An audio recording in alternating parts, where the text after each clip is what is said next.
Welcome to the Disabled Podcast, starring your host, Christian Reitz. Hot dog, let's go!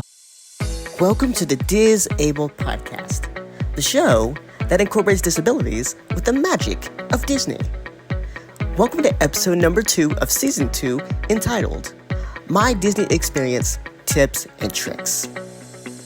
Be sure to use our hashtag the Disabled Podcast when sharing this podcast to all social media platforms. Again, that's hashtag the Disabled Podcast when sharing this podcast to all social media platforms. And now, here is your host, Christian Reitz.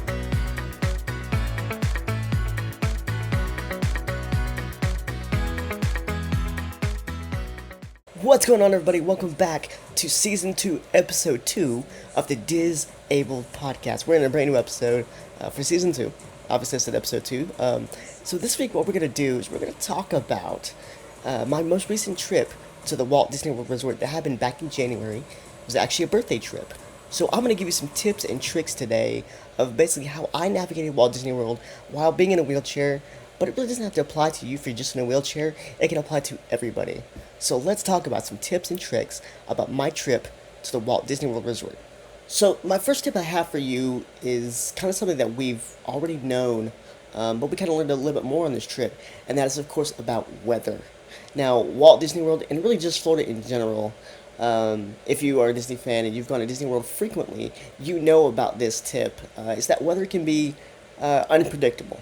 And so you want to make sure that you pack for the weather. So I always recommend packing a jacket, layers, maybe an umbrella, maybe a poncho. Do what is best for your family. You can always look at the weather for your length of your stay about a week prior. So that can kind of help you plan, but always be prepared for the worst.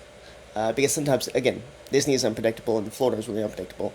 One of the things that we actually did was I went to go to Disney Springs, and we were actually supposed to go to Rainforest Cafe that evening. We had already been to the M&M store, which is someplace I wanted to go to make customizable M&Ms with, yes, my face on it. You can actually do that at the M&M store, so that's also another great tip to share with you as well.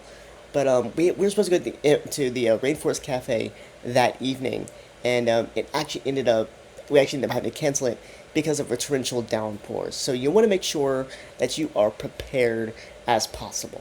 So for my second tip, I want to kind of take you back to the beginning of my trip. Like I said, we did go to Disney Springs, so you want to be careful with weather. But you also, in between the days that you do parks, especially if you have little ones, or if you're in a wheelchair or anything like that, or if it's just you, I always recommend to people to plan a rest day. And you say, okay, well, Christian, I'm not really one who likes to rest, or my family is one of those families that likes to go, go, go, go, go. Listen, there's going to be a lot of go, go, go, go, go type of moments during your trip, but you want to make sure you save some energy. So what I recommend doing, especially if you're the go type, you don't necessarily have to stay in your hotel room to experience Disney. So when I say rest day, it doesn't necessarily have to be a rest day. It can just be a non-park day. So you can do a few different things. You can do mini golf. You can go to, if the the different beach resorts are open, you can go to that.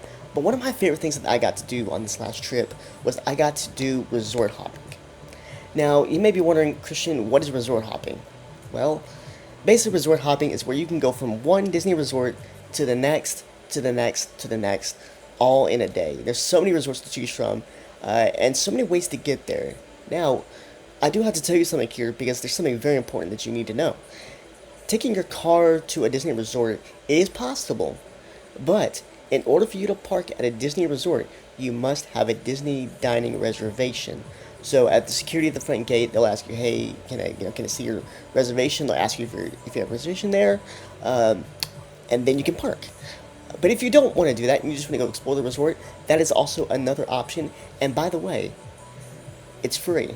So it's a very cool way to be free, and you can get to see all kinds of cool resorts. You can go all the shopping areas and all the food areas and everywhere. So I definitely recommend resort hopping. This trip around, we did the monorail resorts, which is basically goes to 3 different types of resorts: the Contemporary, the Polynesian, and the Grand Floridian. Now, In order to get there, what we did was we went to the monorail. So we went to the Ticket and Transportation Center, which is right as you go through Magic Kingdom. You can follow the road signs, and it'll take you towards the Ticket and Transportation Center. And then you can park there and just take the monorail. Now, the monorail goes to two different places. There's two separate sides of the monorail. On your left-hand side, you're going to see one for Magic Kingdom and for Epcot. Now, those are also good for if you want to go to park days and you don't want to take your car. That's one of the forms of transportation that you can take. But if you stick to your right-hand side, and again, signs will be there to direct you, you can actually go to the resorts. So it'll have one for resorts on your right-hand side, and the other will be for Magic Kingdom and Epcot. So if you want to go to resorts, you just stay to your right-hand side, and you can go on that, and it'll take you to again, like I said, the Contemporary, the Polynesian, and the Grand Floridian in that order. So for our family, we kind of did about 4 hours worth, I would say, of just exploring the resort. We ate at the Polynesian at Captain Cook's, which is now one of my favorite quick service restaurants that they have there. It's really, really cool resort. It's got a Hawaiian Lilo and Stitch theme and a little bit of a Moana theme. So if you have Moana and Lilo and Stitch fans in your family, that's the best resort. The Contemporary has been there basically since the beginning. It was one of the first hotels that was built for the Walt Disney World Resort property. And so I thought that was really, really cool. I haven't been there since I was 7, so going to see that resort. And you can also go to Chef Mickey's there, which, by the way, you do need a reservation for. So if you want to look at Chef Mickey's, make sure you get that reservation. That's basically a character dining, and we will talk more about character dining in a future episode of Season 2 of this podcast. So again, monorail resort hopping is something that I highly recommend. It definitely is free, and it's definitely a good way to kind of get out of the hotel room. Obviously, you can explore your own resort that you're staying at. For us, I'm sure I said before, we stayed at All Star Music Resort, which is very cool. It's very small, and again, we'll talk more about that. Or you can go to Season 1 of this podcast, and I have a whole episode that talks about all the different types of resorts and the different tiers of resorts. So again, monorail resort hopping is a great way that I personally love to really stay active, but to not go too much. So for my final tip for you guys, I want to start off with a bit of a misconception. Okay, so a lot of people when they go to Disney, whether you have a disability or not, you're a family or maybe you're just one person, is they always feel like when you go to Disney, you have to go, go, go, go, go, go, go. You gotta go from this ride to the next. Then you gotta go get this reservation. You gotta make that reservation and all that stuff. And while some of that is true, I've actually found out that I actually have more fun when I do the things that I want to do. So, for instance, I plan on all of my attractions usually about a week or two or maybe a month prior of things that I really want to get done in order. So I'll look at the map online or on the My Disney Experience app, which, by the way, in a future episode, we are going to talk about the My Disney Experience app. So I always try to look at the My Disney Experience app and see a layout of each land I'm going to go to, of each theme park I'm going to go to kind of determine what the best thing for me to do is. So again, a lot of people have in their heads like, oh, we got to do all these things. I would actually suggest picking out a little bit of each. This is actually especially helpful, especially if you're in a wheelchair and sometimes your arms get tired. So you can just go do a couple rides and then do a show, or if you're at Magic Kingdom, or do the parade. Hopefully it's not rained out. When we went to the Magic Kingdom, it was rained out, unfortunately, after an hour of sitting outside, so that was a bummer, but we got to see the fireworks that night, so it was really cool.